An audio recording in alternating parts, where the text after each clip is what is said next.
If you want to adjust saturation in Krita, you're in the right place. In this quick tutorial, I'll show you the fastest way to change saturation, plus a safer non-destructive method if you want to keep your edits editable later.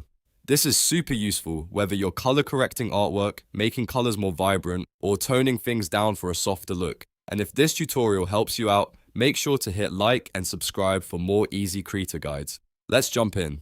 To start, open Krita and make sure the layer you want to edit is selected. If you want a permanent change, you can use the normal filter method. The quickest shortcut is to press Ctrl and U on your keyboard.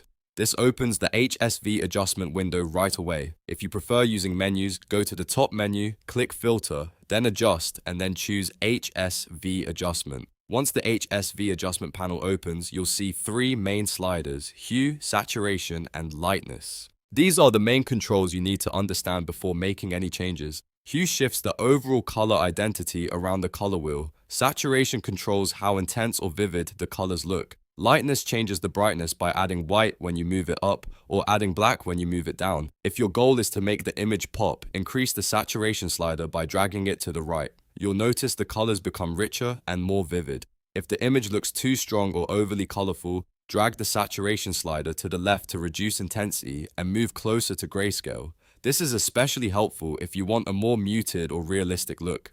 Now, if you want a non-destructive workflow, Krita gives you a better option. Instead of applying the change directly to the layer, go to the Layers docker, click the small arrow next to the plus icon, and choose Filter Layer. This creates a filter layer that keeps your saturation adjustment editable.